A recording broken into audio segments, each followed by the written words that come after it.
New Zealand has always been blessed with a large number of breweries per head of population. Everyone has this idea in their mind of New Zealand being this clean, green, pristine, veritable fruit bowl of just stuff at our disposal. Hops, grain, yeast. I mean, think of all of those ingredients. Obviously, it's yeast, water, malt. They'll all have a huge impact, but nothing, I think, captures people's imagination and kind of gets under their skin in quite the same way as hops. They are an awesome product. Thank goodness whoever thought one day to throw a few cones into a barrel. Thank you. Brewers in particular, everybody, it becomes an obsession. The hop varieties that we grow here in New Zealand are probably some of the best in the world as well.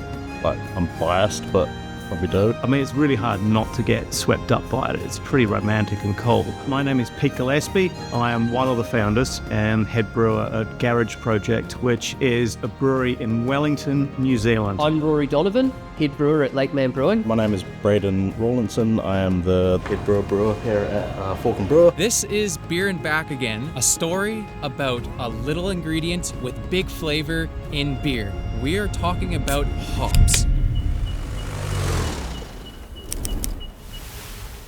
But first, what exactly is a hop? Hops are often called the spice of beer because they're one of its greatest flavor enhancers. Brewers use the strobiles of the hop plant, the cone-shaped fruits from Humulus lupulus, a relative of the cannabis plant. These cones contain bitter acids and essential oils, which serve two key purposes. They act as a natural preservative and contribute to beer's bitterness, flavor, and aromas ranging from floral, spicy, and piney to minty, citrusy, and juicy. Alpha acids are the main bittering component in hops. That's where we derive the bitterness from. And to fully access that part of the hop, you have to isomerize at a high temperature, so that's why they're normally added during the boil. Typically in brewing, the earlier you add hops, the more bitterness and less flavor you'll get. The later you add hops, the more aroma and flavor with the least amount of bitterness possible. Those Kiwi hops that have gone bonkers, Nelson Salvin say, it sits around 11 to 12% alpha acid most of the time, which is not negligible. That's quite a good whack of alpha acid. Now, just like wine has many great varieties, beer boasts a diverse selection of hop types. These can be broadly categorized into two groups, Old World and New World hops. Old World hops hail from Europe, where they've been cultivated for centuries. They're known for their subtle bitterness and delicate aromas. On the other hand, New World hops, grown and developed more recently, often in places like the United States and New Zealand, pack a punch. They're celebrated for their bold flavors, frequently likened to bright, zesty citrus fruit, like grapefruit. In Lakeman Brewing here, we don't even have a kettle addition. We don't add hops in the kettle during the boil, and then we'll actually run the wort through a heat exchanger to drop the temperature before whirlpooling. So we're dropping it quite drastically down below that 80-degree mark to only draw out and hopefully keep in the beer more of the aromatic oils that impart aroma and flavor without dragging too many alpha acids into the beer. And the idea is to nail that juicy flavor.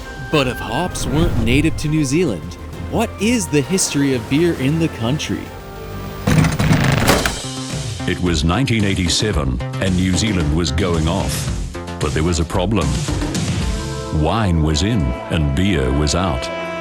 While men pretended to enjoy wine, they never forgot about beer. Best beer in the world, what more could you want?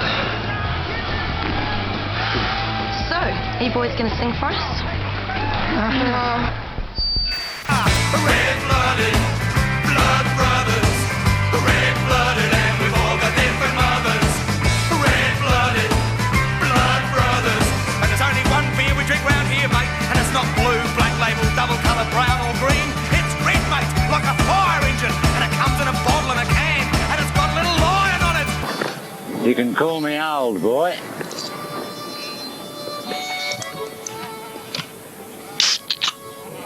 But you can't call me stupid. Good on you, mate. Spades. Pride of the South for over 100 years. New Zealand is a, relatively new country. I know that the first colonials did endeavor to brew beer, and obviously there's no hops grown here. Hops are all introduced, so they had to just use what they had available to them. This is the classic New Zealand story. I mean, it should be premised by the fact that, Captain Cook certainly didn't fucking discover New Zealand. There were, Māori people were here for a lot longer before him. But when the Endeavour washed up on New Zealand shores, they staggered off, probably with sort of scurvy. And the first thing, supposedly, they did was brew a beer. So white history in New Zealand was started with a brew. What they did was they probably got molasses and boiled it and added whatever they could find, which, that's one of the things I love about beer is it's always been about taking whatever you can find, whatever is available, and adding it in there to try and achieve that kind of the balance and to find flavour. So they went out to the forest and they stripped probably manuka, which is our native tea tree, which is a very distinctive character. And they probably maybe got rimu tips as well, and they put those in, hoping to get some kind of like nutritional benefit, but also flavouring this kind of like this base. And so they made a beer. First home brew in New Zealand. Hop picking is another job that these recently called up men have to turn to. They cut the vines down from the overhead wires and leave the picking to the women and children. Hops originally got into beer as a preservative, but now they've become an accepted flavouring that we just can't do without. All ages are to be found here. Hop picking has always been as much a holiday as a job, and whether it's New Zealand families working in the hop paddocks of Nelson or Londoners going hopping in the fields of Kent, the scene looks much the same. As far as the history in New Zealand goes, all I know is that even in the back blocks of New Zealand, tucked away in bits of almost virgin land that have barely been touched, you'll probably find a hop plant growing up a tree somewhere. Like, they have taken off and they've become an integral part of New Zealand's economy really as well. Like, our beer industry is huge. 10 years ago there were something like 40 breweries, craft breweries in New Zealand, and now there are over 200, maybe 250. It's ridiculous. It's been a huge boom. So yeah, the history here is short, but it's dense. The original varieties cultivated were Fuggle, Goldings, Spalt, and later Cluster coming from England, Germany, and North America. However, due to the shorter daylight hours of the New Zealand summer, yields were lower than in Europe, and the Californian variety was highly vulnerable to black root rot, a soil disease that destroyed entire crops. I think for a long time, New Zealand breweries have been looking overseas for inspiration. Back in the day, they were looking to the UK, now they look to America. But increasingly, we're shifting, to New Zealand stuff, just because of the quality of what we get and because of the connection you can make with farmers, because it somehow makes the whole process more special when you have that connection. The New Zealand public want American hops. I know as a brewery we're slowly moving back towards New Zealand hops as we learn more about them. I think we probably read more about American hops when we started, and so there was more knowledge on American hops. As little as 8 years ago, we were making very bitter forward beers, and obviously IPAs were very on trend in New Zealand at the time. Load them up in those early editions at the start of the boil, basically chuck a little bit in the whirlpool and ton in dry hop, and that was the way. It all goes with people's taste perceptions, their preferences. Your West Coast IPAs, everyone's looking for that big citrusy, piney, resinous. You can get that in a few hop varieties here, but I think the hop varieties that we grow here are probably more approachable. The growers, unable to combat the crop disease, turned to developing new hop cultivars that were resistant to root rot and also high yielding. These new varieties took to the unique soil composition and the climate to impart a distinctive character that is unlike hops grown in any other region in the world. These fantastic varieties of hops produced in New Zealand are now present in the brewing industry worldwide. In particular, the Nelson Sauvin has proved to be a firm favorite. We'll be known for tropical flavours. I think we're getting a little bit of orchard flavours in there now too, which is awesome. You got your nice, pleasant stone fruits and tropical fruits and a bit of grass and a bit of herbal, but they're, I guess, less polarising, low cohumulone, so it's like a nice, smooth, rounded bitterness as opposed to that aggressive, upfront, punchy in the face bitterness. And speaking with the variety of hops, bringing through that softness and juiciness and less of the punch you in the face with pine resin flavour. Yes, the Nelson Sauvin bringing through grape and grapefruit flavours has been amazing, and we weren't even using it initially, but once we got our hands on some Nelson Sav, we were like, okay, yeah, that's a cornerstone hop for us. Let's keep building that into many recipes. I don't know if I could pick a favourite New Zealand hop. I don't think I can do that. It's incredibly versatile for starters.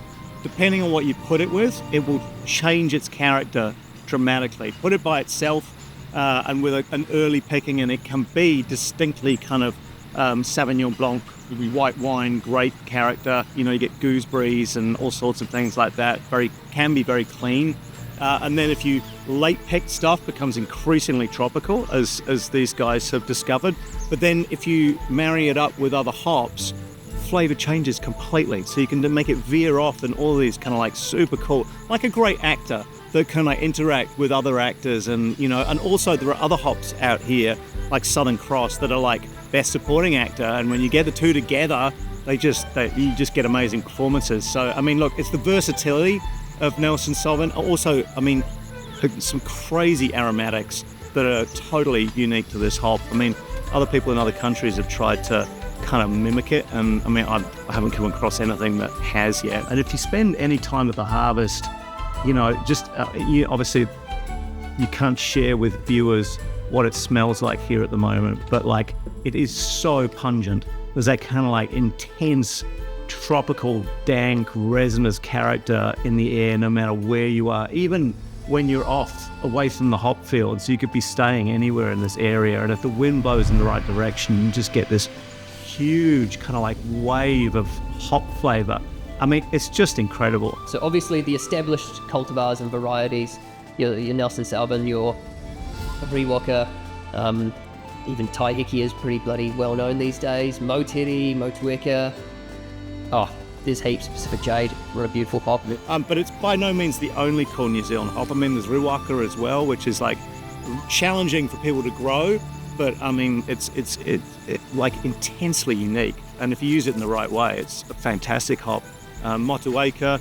Motueka's good at everything. It's one of those like massively overrepresented in highly rated hazes. But that's, I mean, is another hop that has changed dramatically over the years. You know, when I first used it, it was really just sort of like clean citrus notes. You'd use it in lagers. Yeah. You know, its parentage is Saaz. But now it's got this intense kind of like tropical character and loaded with thiol precursors as well. Thiol's like the sexy new kind of term that everyone's talking about, but it is the number one kind of like hop. It's just loaded with these precursors that can give you all sorts of amazing kind of passion fruit tropical characters. So yeah, very cool. Yeah. Do you want to go and rub some hops? Absolutely. So I mean, obviously today I've got my brew team down from Wellington. We don't stop the brewery very often because obviously I've got an imperative to make a lot of beer. But I felt it was important to like stop the brewery. The whole team have come down here because for young brewers, this is the first time any of them have actually had an opportunity to like be in the hop field. For me, hop harvest is, I don't know, it's just almost magical. Just the energy and the smell. And I feel it's so important for these young brewers to connect what they do day to day with the place where it all comes from. It's kind of cool to see like where this ingredient comes from.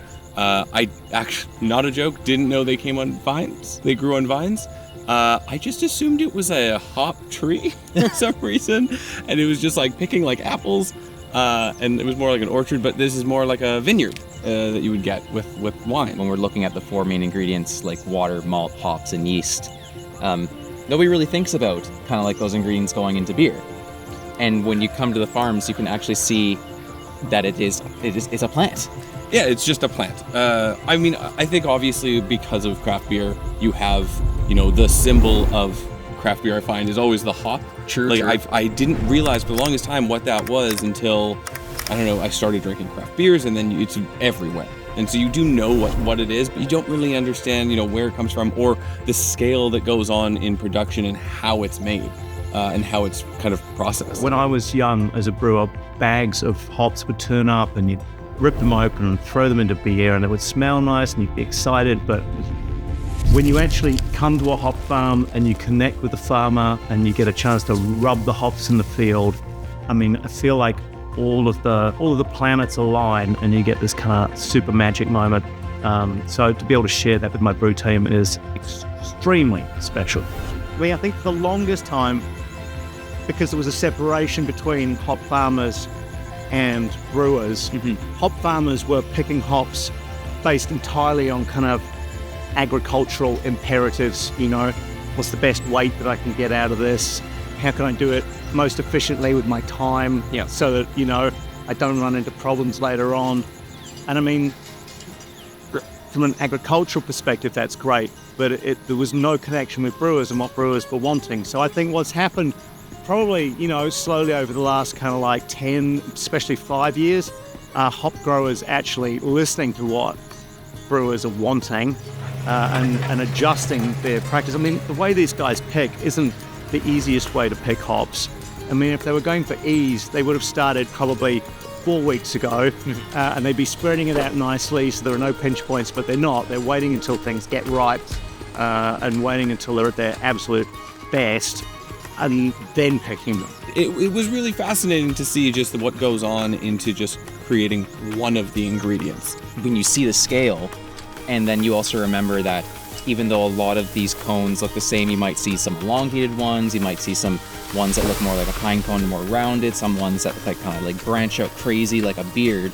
But even though they all kind of look the same, there's hundreds of different varietals that they're growing. It's like you said, it's such a small piece of a gigantic puzzle. As the brewing industry continues to evolve, so too does the world of hop production. With an increasing demand for unique and complex hop flavors, growers are experimenting with new varieties and cultivation methods. However, the challenges of climate change and unpredictable weather patterns are also impacting the industry. Droughts, floods, and extreme temperatures all have a negative impact on hop yields and quality, making it more difficult for growers to meet the demands for hops.